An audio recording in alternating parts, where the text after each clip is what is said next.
Hey guys, I hope that you are doing well. You are watching Enigma Study Center. तो चलिए आज हम बात करते हैं इंग्लिश के बारे में। सर्वप्रथम देखते हैं इंग्लिश के बारे में। इंग्लिश होता क्या है? What is English? English is an international language. यानी इंग्लिश क्या है? एक अंतर्राष्ट्रीय लैंग्वेज है। लैंग्वेज मीन्स भाषा, या इसको दूसरे शब्दों में कह सकते हैं English is a global language. English एक वैश्विक भाषा है। या English is a world language. English एक सांसारिक भाषा है। और देखिए इसका यूज कहाँ कहाँ होता है। English is a link, official, trade and library language. यानी इंग्लिश का प्रयोग होता है हम लोग एक दूसरे से जुड़ने के लिए करते हैं। यानी बातचीत करने से हम लोग क्या होते हैं, एक दूसरे के कांटेक्ट में होते हैं। तो वो लैंग्वेज होता है, या चाहे वो हिंदी हो, इंग्लिश हो, संस्कृत हो, उर्दू हो। तो इस तरह से इंग्लिश भी एक लिंक लैंग्वेज कहलाता है। ऑफिशियल, आजकल अधिकतर जगह ऑफिस में इंग्लिश लैंग्वेज का यूज किया जाता है। अब देखिए ट्रेड से संबंधित, अगर ट्रेड में यानी कुछ ऊंचे लेवल का ट्रेड होता है, यानी अदर फॉरेन कंट्री से हमको कोई ट्रेड करना हो, तो उस वक्त हमें इंग्लिश की ज़रूरत पड़ती है, इंग्लिश लैंग्वेज की। और लाइब्रेरी में भी इंग्लिश वर्ड का प्रयोग किया जाता है। तो English is the second language of India, और इंडिया का अब ये सेकेंड लैंग्वेज भी हो चुका है। पहले हम लोगों को संस्कृत आता था द्वितीय भाषा में।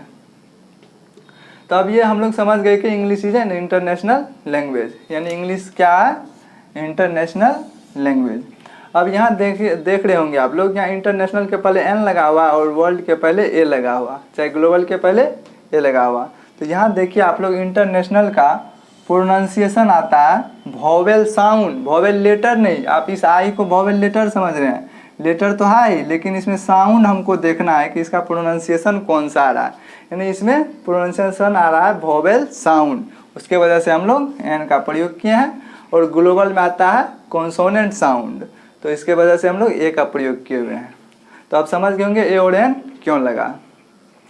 तो अब चलते हैं, देखते हैं कि व्हाट इज लैंग्वेज। लैंग्वेज हम लोग क्यों पढ़ रहे हैं? क्योंकि इंग्लिश जो है आपका इंटरनेशनल लैंग्वेज है या ग्लोबल लैंग्वेज है। तो हम लोग जानेंगे कि लैंग्वेज क्या है। लैंग्वेज जानेंगे तब ना हम लोग बोलेंगे कि ये इंटरनेशनल है कि ग्लोबल है। तो इसी तरह से हम लोग देखते हैं व्हाट इज लैंग्वेज, यानी लैंग्वेज क्या है। तो language is a means of communication, यानी बातचीत हम लोग जिस माध्यम से करते हैं। मीन्स होता है साधन, और कम्युनिकेशन मतलब होता है बातचीत, यानी और साधन का मतलब हुआ माध्यम। जिस माध्यम से हम लोग बातचीत करते हैं उसी माध्यम को हम लोग क्या कहते हैं? भाषा कहते हैं। चाहे वो इंग्लिश हो, हिंदी हो, उर्दू हो, जो भी हो। यानी हम और आप जो एक दूसरे से बात करते हैं, तो वही आपका जो माध्यम है, किस माध्यम से बात करते हैं? लैंग्वेज के माध्यम से। या चाहे वो हिंदी बोलते हो, ठेठी बोलते हो, या उर्दू बोलते हो, तो उसको हम लोग स्टैंडर्ड में संचार भी कहते हैं। बातचीत को क्या कहते हैं? संचार। और मीन्स साधन, यानी माध्यम को हम लोग क्या कहते हैं? साधन। तो संचार के साधन को क्या कहते हैं? लैंग्वेज कहा जाता है। यानी तो दूसरे शब्दों में देखिए, the system by means of which man express their feelings और ideas towards one another is called language. यानी वैसा सिस्टम जिसके द्वारा मनुष्य अपने अनुभवों या विचारों को व्यक्त करता है, यानी निकालता है, एक दूसरे को बताता है या कहता है। यहाँ देखिए एक्सप्रेस यानी व्यक्त करता है, तो उसको हम लोग क्या कहते हैं?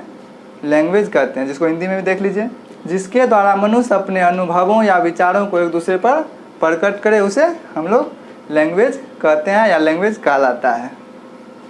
तो यहाँ आप देखिए क्या कहें, उसे एक दूसरे पर प्रकट करे, लैंग्वेज कहलाता है। कोई दिक्कत यहाँ तक?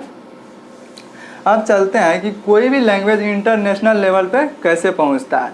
तो उस लैंग्वेज को इंटरनेशनल लेवल पर पहुँचने के लिए 5 तत्व की ज़रूरत होती है। जैसे देखिए स्टार देखिए हम लिखे हैं, to be a national language any language depends of 5 factors. यानी उसको 5 तत्व की ज़रूरत होती है इंटरनेशनल लैंग्वेज होने के लिए। वो भी किसका? तो फर्स्ट में डिक्शन। डिक्शन का मतलब होता है वर्ड्स, यानी उस लैंग्वेज में वर्ड्स होना चाहिए, उसका ग्रामर होना चाहिए, उसका स्पीकर होना चाहिए, यानी उस लैंग्वेज को बोलने वाला होना चाहिए। और लिटरेचर, यानी उसकी रचना भी होनी चाहिए, जिसको हम लोग साहित्य बोलते हैं। यानी उसका कोई रचना होनी चाहिए, जैसे बुक सब आप लोग देखते हैं। और रीडर होना चाहिए, उसको पढ़ने वाला होना चाहिए। तो इन चीज़ की ज़रूरत पड़ती है किसी भी लैंग्वेज को नेशनल लेवल पर पहुंचने के लिए। तो अब समझ गए होंगे कि लैंग्वेज को हम लोग आसानी से समझ गए होंगे लैंग्वेज क्या है और इंग्लिश क्या है। नेक्स्ट वीडियो में हम लोग इस लैंग्वेज का ग्रामर पढ़ेंगे, क्योंकि हर लैंग्वेज का अपना अपना ग्रामर होता है। ऐसा नहीं सोचिएगा कि हर सब्जेक्ट का अपना अपना ग्रामर होता है। ये बात ध्यान में रखिएगा कि हर लैंग्वेज का अपना अपना ग्रामर होता है। हिंदी लैंग्वेज जो है तो उसका हिंदी व्याकरण पढ़ते हैं, संस्कृत लैंग्वेज है तो उसका संस्कृत व्याकरण पढ़ते हैं, और इंग्लिश लैंग्वेज में इंग्लिश ग्रामर पढ़ते हैं। तो नेक्स्ट वीडियो में हम लोग ग्रामर के बारे में पढ़ेंगे। अगर वीडियो अच्छा लगा हो तो लाइक और शेयर ज़रूर करें। आज के लिए इतना ही। Thank you so much.